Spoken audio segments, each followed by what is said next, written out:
one of the strangest experiments in all of physics was underway in 1956. On the face of it, it looked like many other physics experiments in a lab of complex equipment. A jumble of cables and electronics, strong magnetic fields and electron counters. But its goal was to uncover none other than a possible crack in the foundations of the cosmos. Future Nobel Prize winner Richard Feynman bet $50 on nothing interesting being seen. Instead, the experiment was an astounding success, and our understanding of reality was revolutionized. In 1957, the two young theorists found themselves collecting Nobel Prizes of their own. What could be so radical as to result in the award of the Nobel Prize so quickly? To understand this, we're going to have to delve into some of the deepest secrets of the cosmos, and how the universe is able to tell its left from its right. And we're going to start this story with a simple mirror.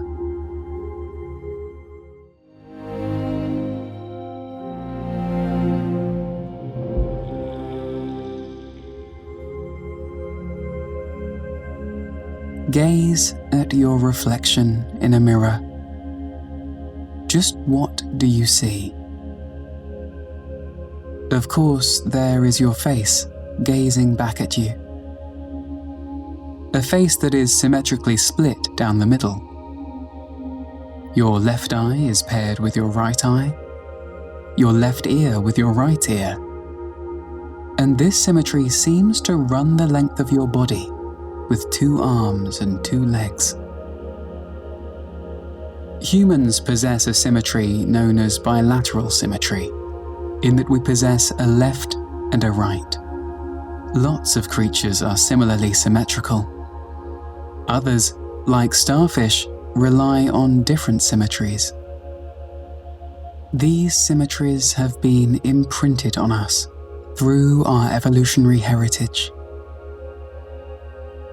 With natural selection juggling form and efficiency, shaping your genetic blueprint to create your unique face and body. As the saying goes, your beauty is only skin deep. So what lies below? Of course, you have muscles and tendons, and these reflect your outer symmetry. But your organs, with your heart more on the left, liver on the right, and coils of intestines, these seem to simply ignore the bilateral symmetry of your body. Would this mirror version of you be able to be alive? To live like you? Peering past your reflection in the mirror, you see the world around you. Some things are noticeably different in the mirror, such as letters and words. But again, these are trappings of our culture and the fact that most of us are right-handed. Beyond us, you realize that the universe in the mirror appears to function just fine. In fact, you realize that if you were presented with 2 movies, one a flip of the other, then there would appear to be no clues in the natural world to tell you which is reality. It is precisely this notion that led physicists astray when thinking about the workings of the universe.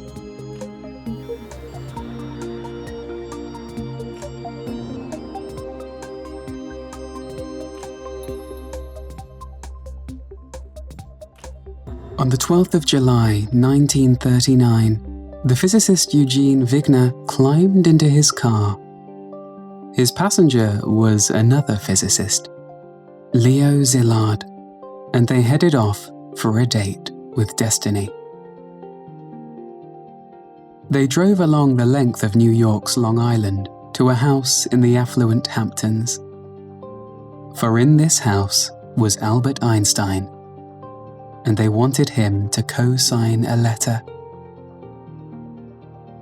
Szilard had been born in Hungary at the turn of the century. As a young man, he travelled to Berlin to study engineering, but was quickly drawn to physics.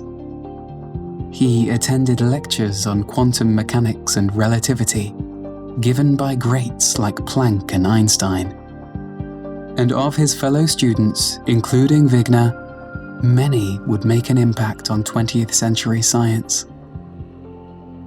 Back in 1927, Wigner thought about reality and the view of the universe in a mirror. Wigner's mirror is a little more complicated than a normal mirror, which only flips back to front. Wigner's mirror also flips top to bottom and left to right, so the mirror universe is an inversion of ours. What quantities, he wondered, would remain the same in the mirror universe? And what would be flipped? To understand just what he was thinking about, consider looking at a clock. The direction of time appears to be the same. The future is the future. The past is the past. And the mass of the clock will surely be the same in the mirror universe. But clearly there is a difference between the clock in our universe and the mirror universe. In the mirror universe, the clock hands rotate in the opposite direction. This might strike you as a rather mundane observation. However, this observation leads to some of the deepest insights into the nature of the fundamental universe. Let's think of a few other physical properties in our universe and as seen in Wigner's mirror. Positions of things are flipped, and so are their velocities, but energies and electric charges are the same. Electric fields are flipped, but magnetic fields are not. Forces are flipped, spins are not. Wigner deduced we can categorize all properties on whether they are flipped or not in the mirror universe. Properties that don't flip in the transformation into the mirror universe are said to have even parity. On the other hand, those that do flip through the transformation have an odd parity. And if we have a scenario made up of several different things, such as a mix of fundamental particles, you can calculate the total parity by combining each of the parities of the individual pieces. This feels like a tedious exercise in bookkeeping, but we need Wigner's insights to proceed. Wigner asked what would happen to the parity of a collection of things over time, such as the parity of some fundamental particles annihilating and making new particles. Parity, Wigner declared, should be conserved, unchanged by the interaction, and that this conservation of parity should represent a fundamental law of the cosmos. Physicists love conservation laws, such as the conservation of energy or conservation of charge. These rules dictate what can occur in our universe and what is expressly forbidden. It is the conservation of energy, meaning that energy cannot be created, that forbids perpetual motion. And all interactions must obey all conservation laws, including the conservation of parity. Conservation laws also help physicists lay the groundwork for new ideas and develop new theories. And the conservation of parity feels like it's amongst the most fundamental of conservation laws. This means that the laws of physics in our universe and that of the mirror universe are the same. And the universe as seen in the mirror universe is as real as the physics seen in ours. But this all changed with the experiment of Chen Sheng Wu in the mid-1950s.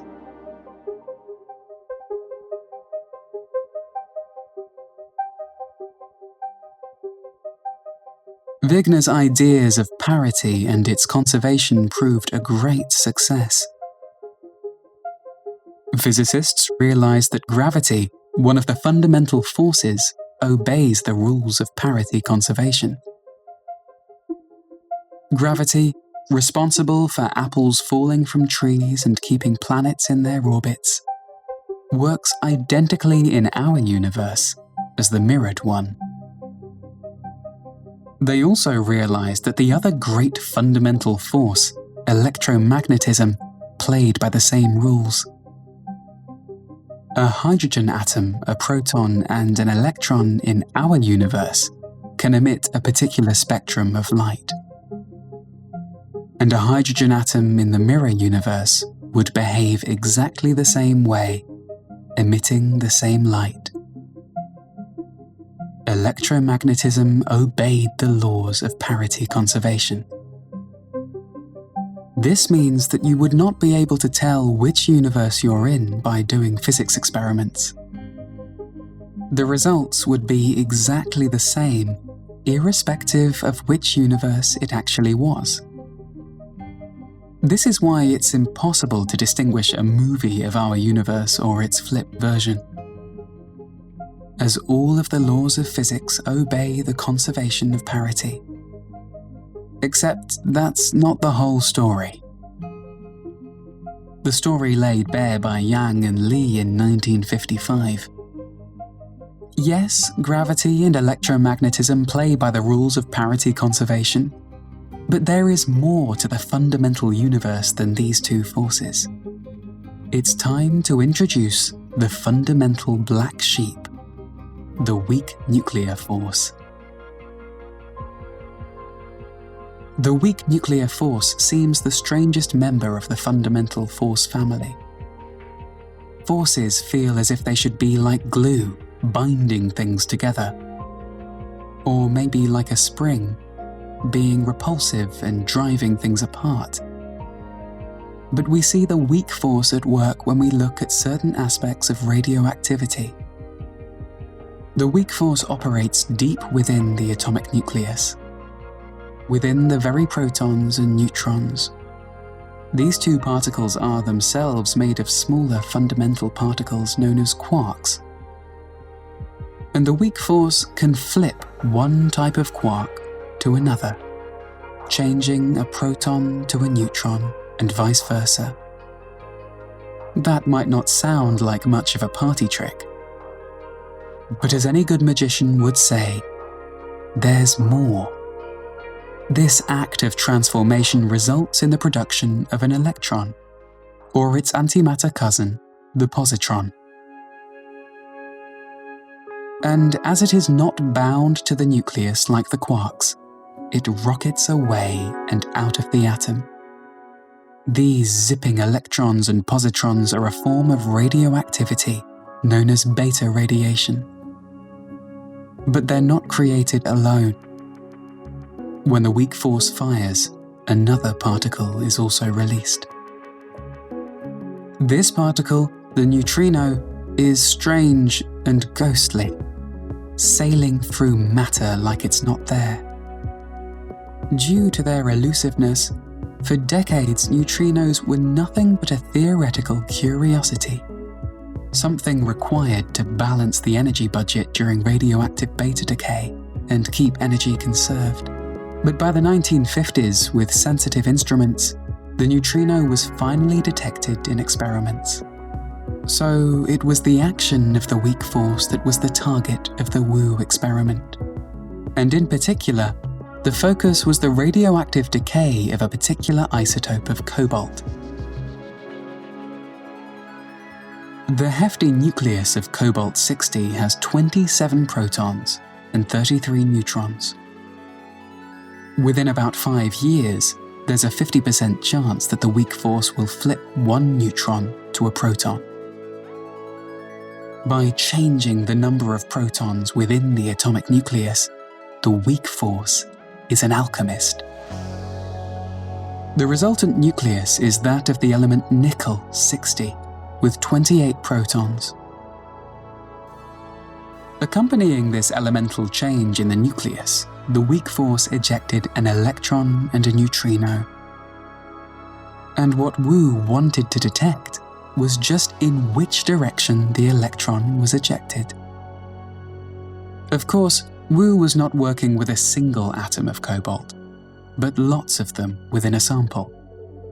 And as each of these cobalt nuclei undergoes its nuclear decay, an electron gets spat out.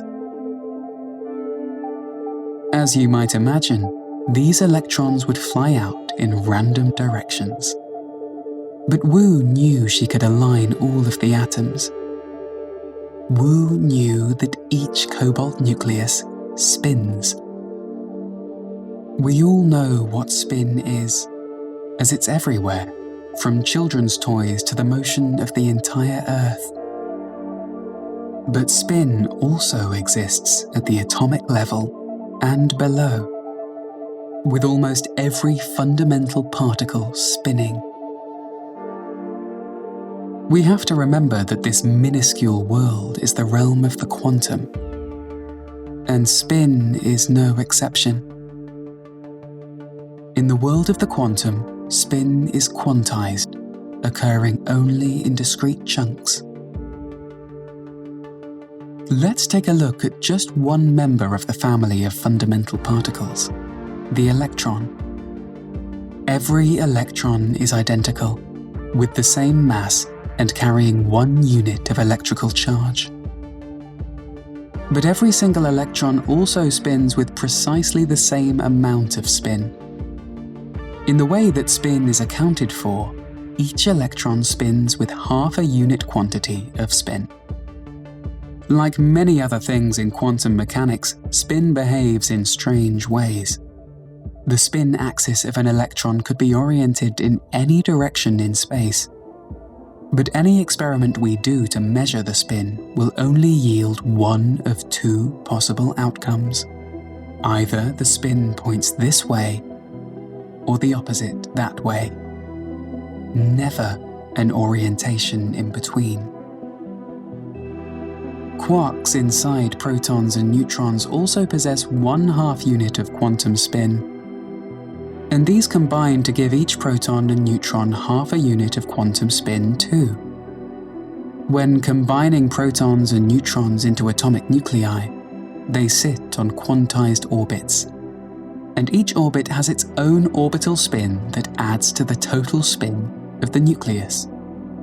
The result of all of these internal spins and orbital spins means each identical nucleus has the same spin.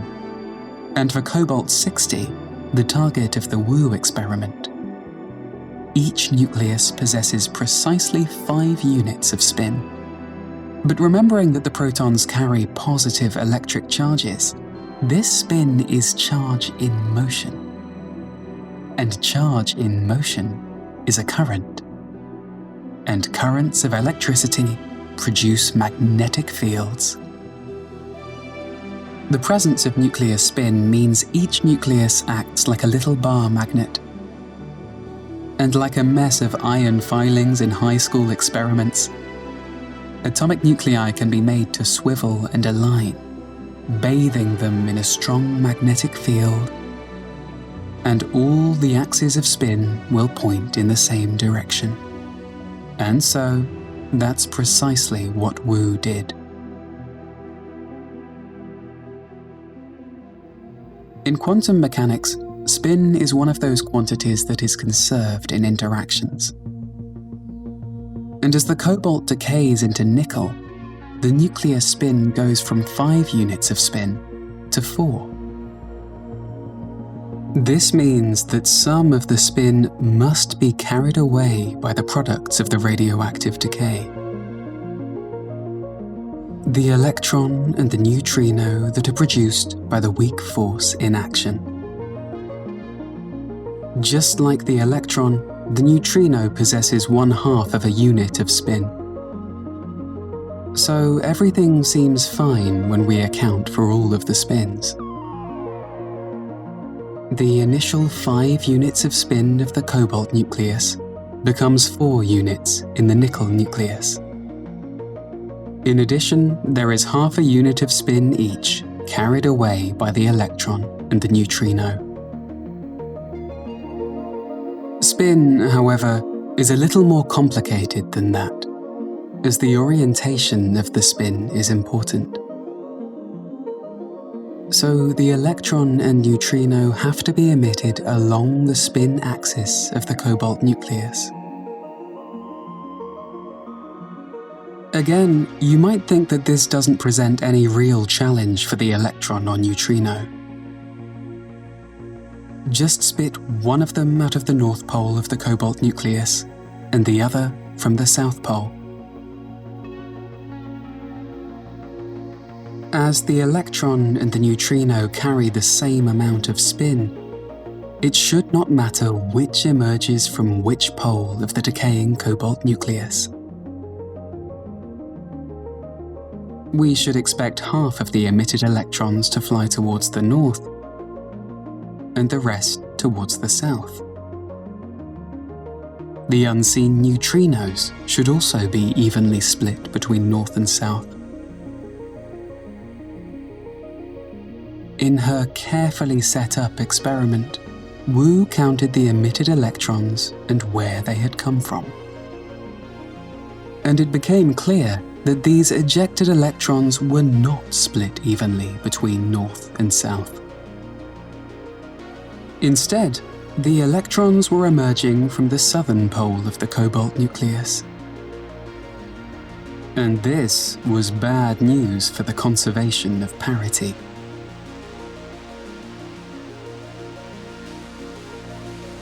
Let's think about holding up a mirror to the decaying cobalt nucleus.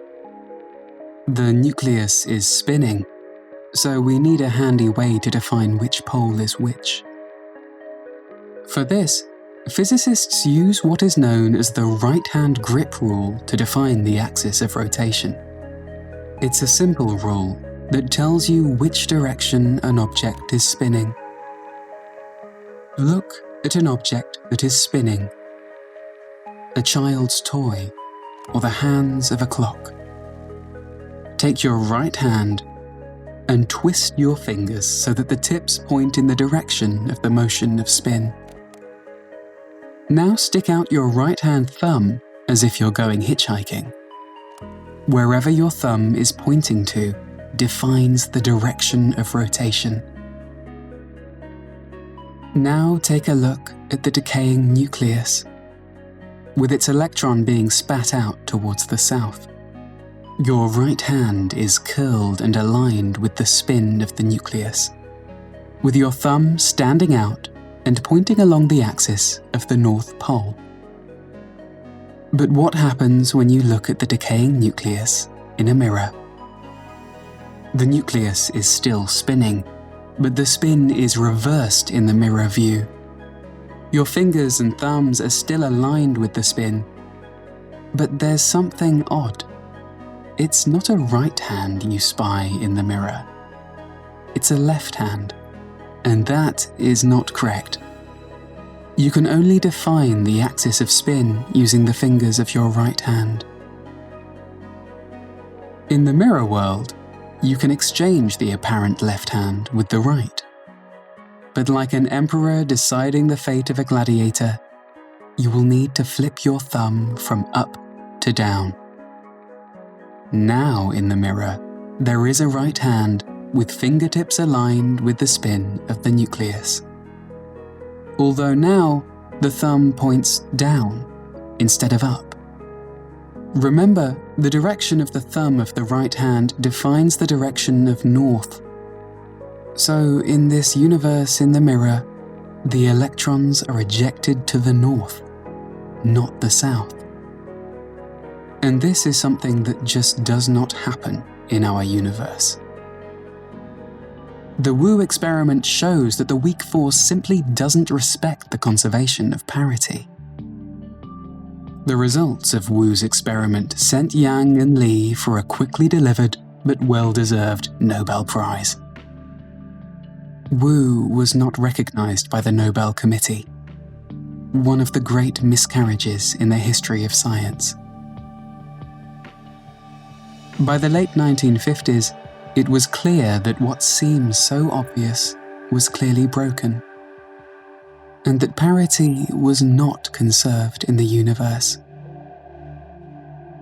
Questions remained.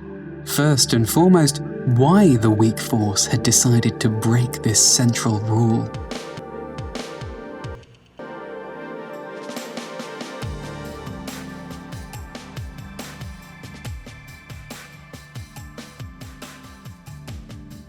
In 1930, Wolfgang Pauli was faced with a stark choice that pained him. Radioactivity.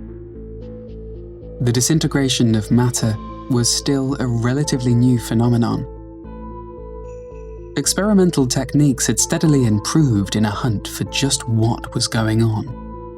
And now physicists could measure the energies of electrons spat from decaying nuclei. In these early days of particle physics, the subatomic world was still mysterious. And experimenters knew about atoms and electrons, but little else. They demanded that the conservation of energy hold in the world of atomic nuclei. But the electrons in radioactive decay seemed as if they never got the memo. If the conservation of energy holds, the decay of the same nuclei should spit out the same electron.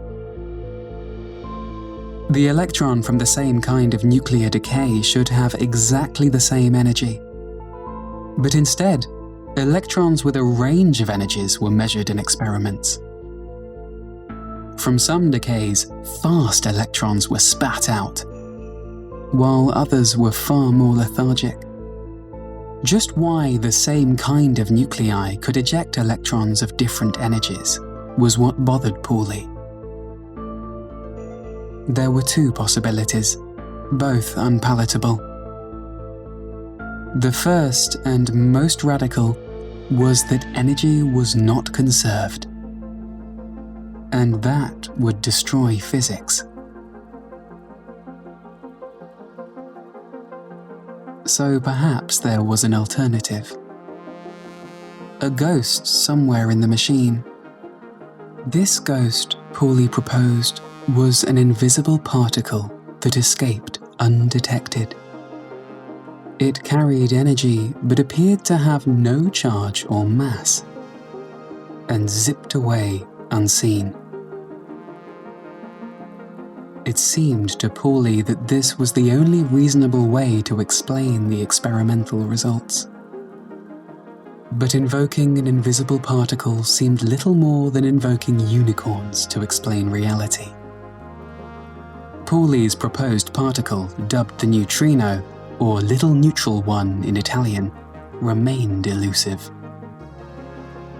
But they seemed to slot so naturally into the mathematics of the subatomic world. Their inclusion was essential in explaining the growing complexity of experimental results. So the hunt for their physical existence in the universe was on. How do you hunt for the most elusive particle in the cosmos? It took more than 2 decades to build the experiment. But the solution was clear. To catch a neutrino, you have to set an awful lot of neutrino traps. And this meant an awful lot of atoms to act as neutrino targets. On encountering an atom, the vast majority of neutrinos sail right on by.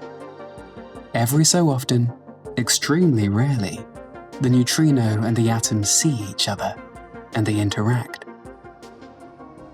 With the weak force in play, an electron is born in the atomic nucleus and ricocheted away.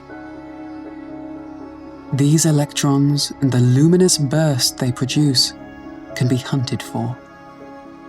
In the early 1950s, scientists were on the lookout for these reactions. In particular, a neutrino crashing into a proton deep within a nucleus and transforming it into a neutron. This weak interaction produces an anti-electron, a positron that rapidly collides with an electron, and flash. They annihilate to produce two detectable gamma rays of light. But you needed a lot of atomic nuclei to be targets for the neutrino.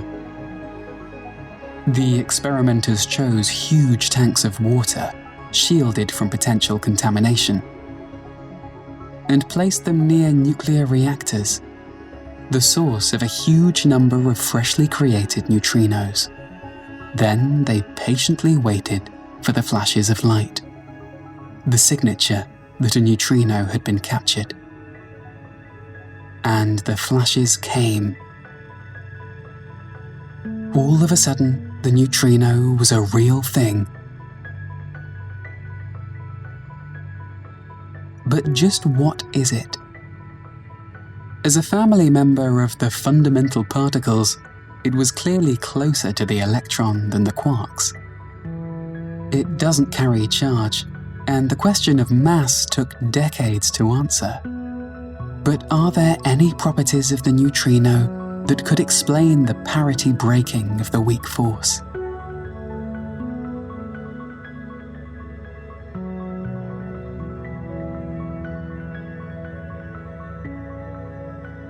We've already encountered the idea that fundamental particles can have quantum spin.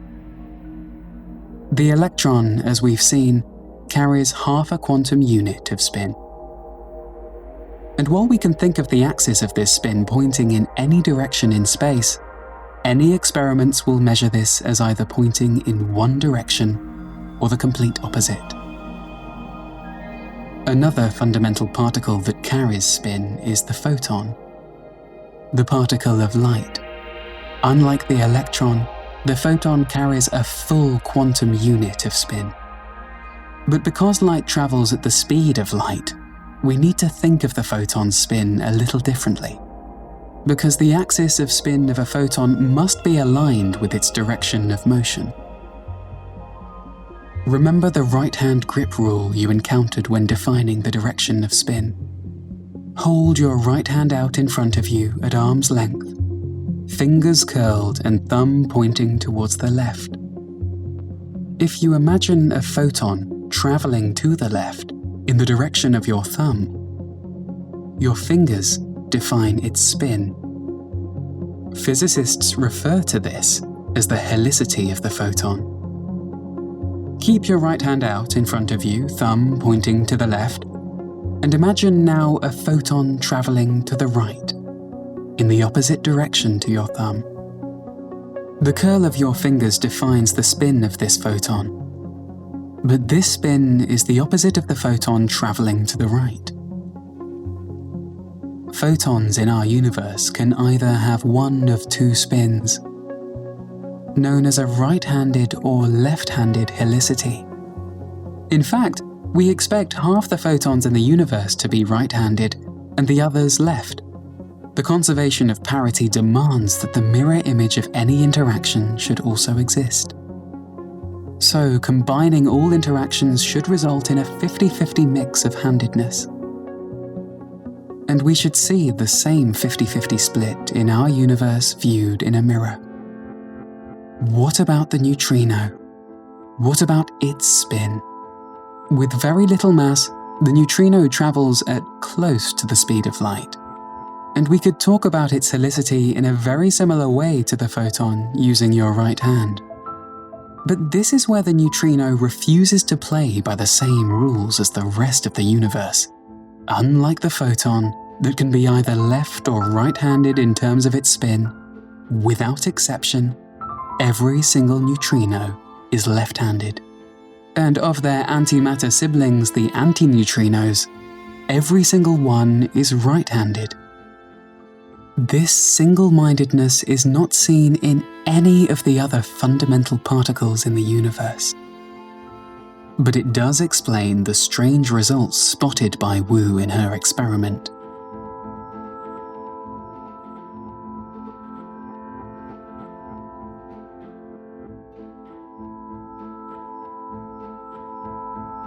Remember, in the Wu experiment, a cobalt-60 nucleus decays into a nickel-60 nucleus. The nucleus spin goes from 5 to 4 quantum units of spin, but spin is conserved.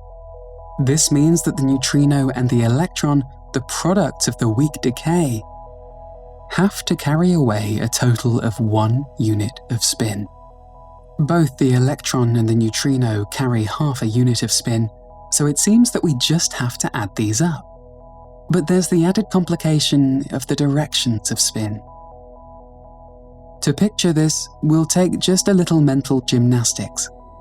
And to do so, we need to clarify just one little thing about the decay of the cobalt nucleus. We've been saying that the decay spits out an electron and a neutrino, but this isn't quite right. There is another conservation law, known as lepton number conservation, that also has to hold.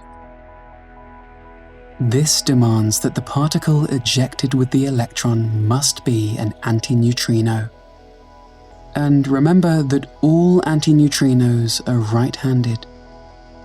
This demands that the spin axis of the antineutrino must point along the direction in which it's moving.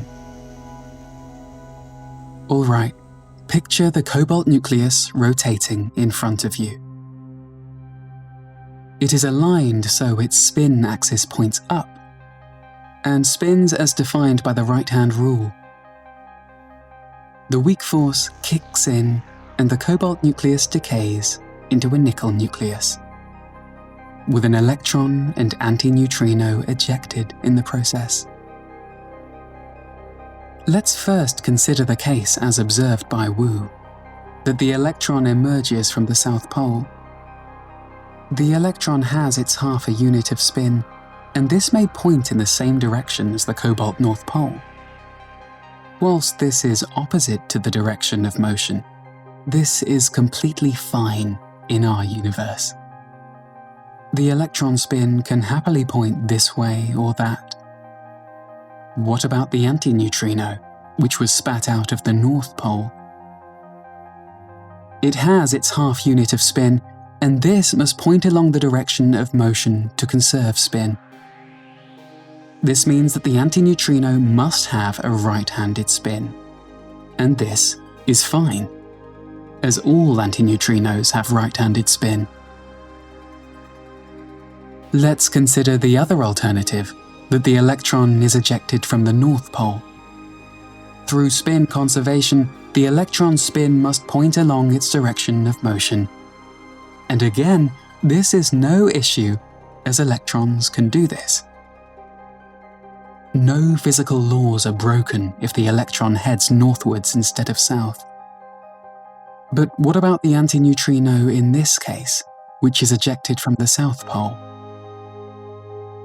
It still carries its half a unit of spin, and by spin conservation it has to point opposite to the motion.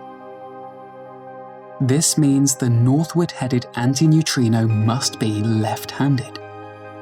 And there are no left-handed neutrinos in our universe. So it is the stubbornness of the neutrino that explains Wu's results. That neutrinos are always left-handed and antineutrinos always right. If there was a mix of left and right-handed neutrinos like we see with photons, Wu would have seen an equal number of electrons emitted from the north and south poles of the cobalt. What are the implications of this fundamental neutrino lopsidedness? Firstly, it means that we can always distinguish our universe from a mirror-flipped version. All we need to do is see the outcome from an experiment with the weak force to reveal the truth. But this also hints at something deeper, at the fundamental heart of the cosmos.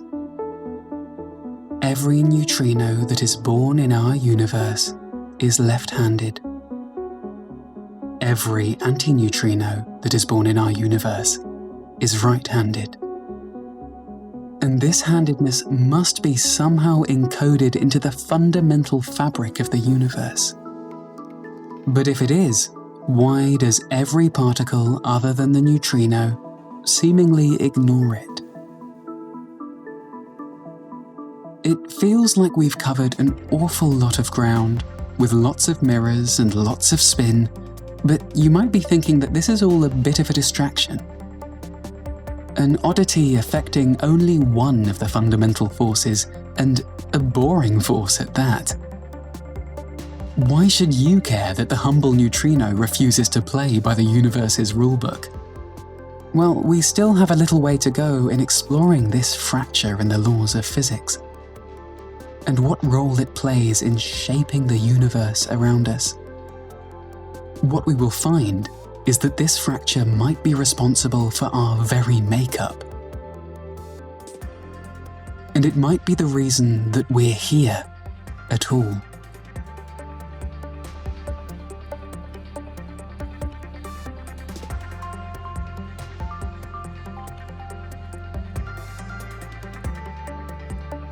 There are some things we know about the early universe, especially that it was very hot and very dense. But physicists have other ideas about the baby cosmos that depend upon symmetry. The early universe, they say, is perfect, uncracked, with the laws of physics washed into one. But there's a deep problem with this cosmic beauty. The problem lies with the startling fact that there is matter in the universe. If physics is beautiful and symmetrical, the baby cosmos should not care about matter and antimatter. So equal amounts of both must have been born in the fires at the start of time. But this is a terrible situation for matter in the universe today. When the universe was hot and dense, this mix of matter and antimatter could be sustained. But as expansion cooled the cosmos, matter and antimatter would start to annihilate into photons. The cooler the universe got, the less matter and antimatter there would be. And shortly after it was born, there should be no matter left at all in the cosmos. But undoubtedly, there is still matter with us in the universe today. We clearly need to break physics in the early universe for there to be matter left today. Perfection would have resulted in a perfectly empty universe, no matter at all. But how does the recognition of left and right lead to the required breaking? For this, we need to look at a tiny particle known as the kaon. The kaon was discovered back in the late 1940s at a time of confusion. Many particles were being discovered, and physicists were trying to understand their properties. Theorists were piecing together what would become known as the Standard Model. But the kaons were experiencing some quite unexpected behavior. In their experiments, physicists could readily produce kaons that are charged. And they found that in 100 millionths of a second, these kaons decayed. Sometimes, these decays produced two new particles, little pions. But strangely, the decays spat out 3 little pions instead. As we've seen, physicists can calculate the total parity of a situation. And the outcome of 2 pions has positive parity, while 3 pions has negative parity. As they believed that parity was conserved, then this was strange. It would mean that their experiments seemed to be producing 2 different kinds of kaons. Somehow, one kind of kaon must have an intrinsic parity that is positive, and this kaon decayed into 2 pions. The other kind of kaon they produced must be negative parity, and produced 3 pions. But in all other respects, in terms of mass and charge, these kaons appeared identical. Physicists struggled to understand just why two seemingly identical kaons could be so different. Their calculations demanded that all kaons should have only negative parity. And the only way that kaons could decay should be into 3 pions. But everything fell into place when it was realized that the weak interaction shunned parity conservation. The transformation of the kaon into pions is the weak force in action, flipping the nature of a quark inside the kaon and cascading into the pions. As parity is not conserved by the weak force, the decay is free to produce 2 or 3 pions. With this crack in the foundations of the universe, physics could explain the cosmos. This spurred physicists to look more deeply at the weak force and ask if it breaks other rules. Coupled with the mirror inversion of parity, they wondered what would happen if they flipped charges. Negative charges would become positive, and positive would become negative. With this flip of charge, electrons would become positrons, and vice versa. Did the laws of physics still work the same if you flipped parity and charges? For the strong and electromagnetic forces, the answer was an unequivocal yes. Antihydrogen, made of a positron and negatively charged antiproton, behaves like regular hydrogen. It would produce the same spectrum of light as positrons jumped between the quantum levels. The weak force, on the other hand, again refused to behave like the other forces. And it was experiments with kaons that led the way, showing unexpected behavior. Over the decades since the 1950s, the evidence has continued to grow. The weak force treats matter differently to antimatter. By following the parity and charge conservations, electromagnetism and the strong force makes and destroys equal amounts of matter and antimatter. But by breaking the rules, the weak force favors matter over antimatter, making more of one than the other. Does this explain the preponderance of matter in the universe today? Not quite, as the strength of the weak force breaking is not enough to account for what we see. The mystery of the full asymmetry between matter and antimatter remains a mystery. However, physicists are convinced that the weak force and its left hand have a role in creation. We are approaching the end of our journey looking at how the weak force breaks the universe. But we have one last asymmetry left to look at. The asymmetry of ourselves. Imprinted within us, at the molecular level, we are twisted one way rather than the other. And the usual suspect, the weak force, might be ultimately responsible.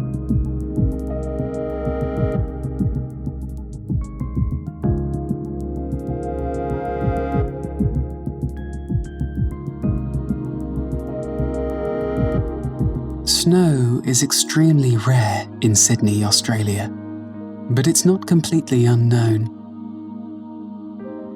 It fell one night in May in 1961, a night that would change everything. On this night, obstetrician William McBride attended what he thought would be a typical birth. But the birth was not one of happiness, as the child was born with deformed limbs. There had been growing unease amongst the midwives about the prevalence of these deformities. and one Pat Sparrow had raised her concerns with Dr. McBride. The deformities appeared to be linked with a drug that mothers were taking for morning sickness. And with a letter to the medical journal, The Lancet, the thalidomide scandal was about to break. For expectant mothers, morning sickness can be debilitating. And a miracle drug, thalidomide, became the market's favorite in the 1950s. The miracle drug worked, bringing relief to many. But then the unexpected rise in birth deformities hit the headlines. The thalidomide scandal is waning into history, but its effects remain today. But of course, the question of why this drug seemed so beneficial yet proved detrimental had to be answered. When it came down to it, the answer seemed almost too innocuous to be credible. Thalidomide's problem was with its visage in the mirror universe. The story begins in the 1800s with Louis Pasteur.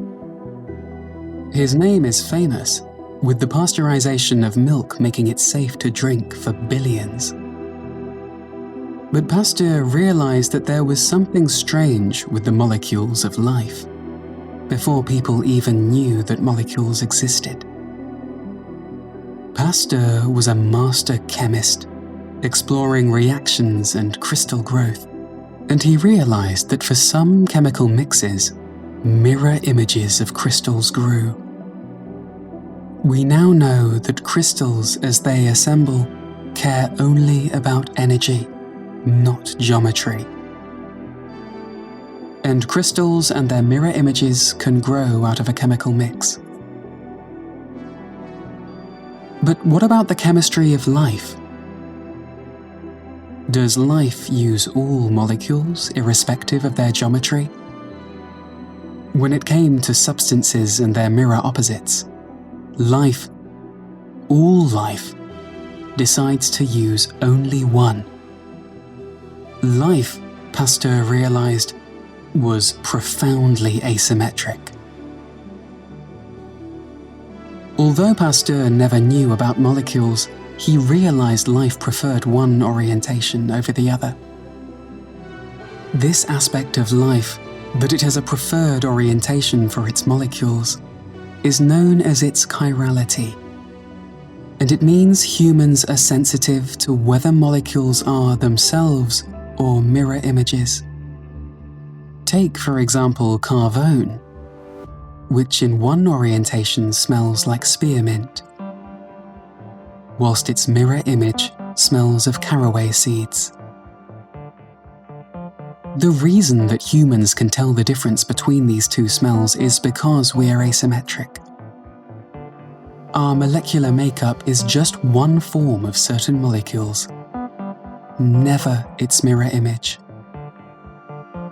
Food chemists know this fact and have had to worry about this preference when synthesizing food, because the chiral nature of molecules is one of those things that life does.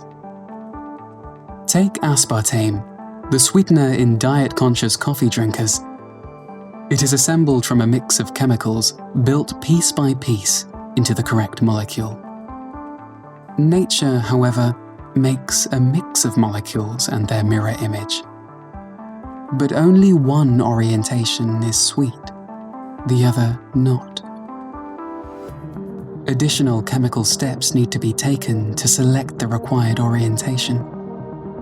But this is something that life does by itself.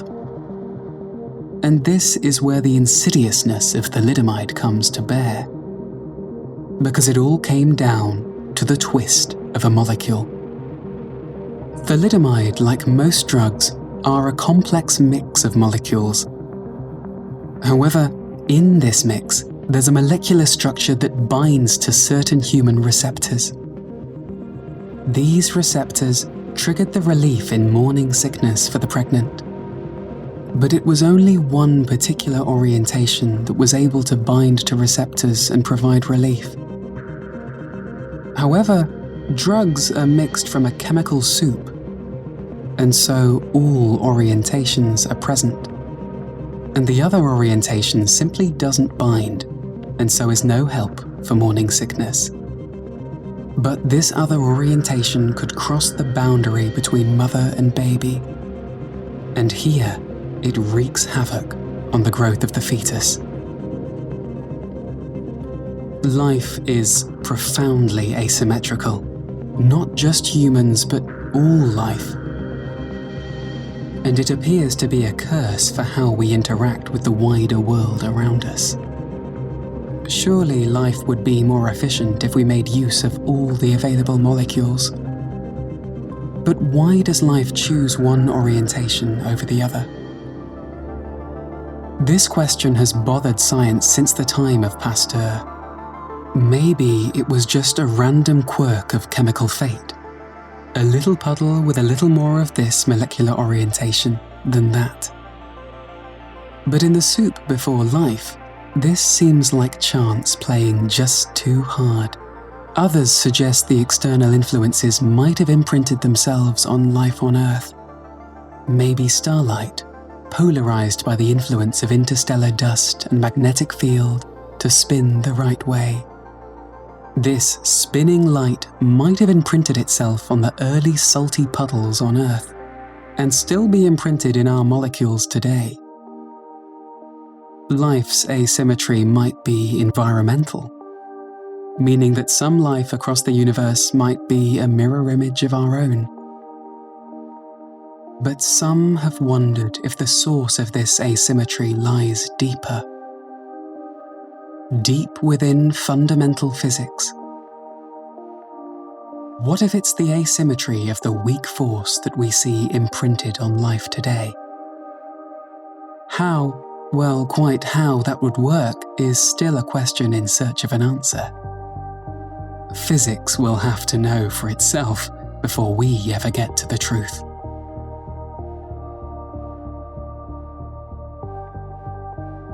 A perfect universe is a boring universe. A perfect universe with perfect symmetries would be devoid of matter. With no matter, there would be no galaxies, no stars, and no people. There would be a perfect, empty cosmos. But luckily for us, in our cosmos, this perfection is fractured. Fractured by the weak force. Luckily for us, the weak force sees the universe differently from all of the others. And it knows left from right. It has played its role in ensuring there is matter in the universe today. We owe our very existence to the fact that we live in a fractured cosmos. If the past hour bent your mind a little, take your time. Add this to your YouTube playlist and rewatch it, rewind it, or just let it dilate for later. See you then.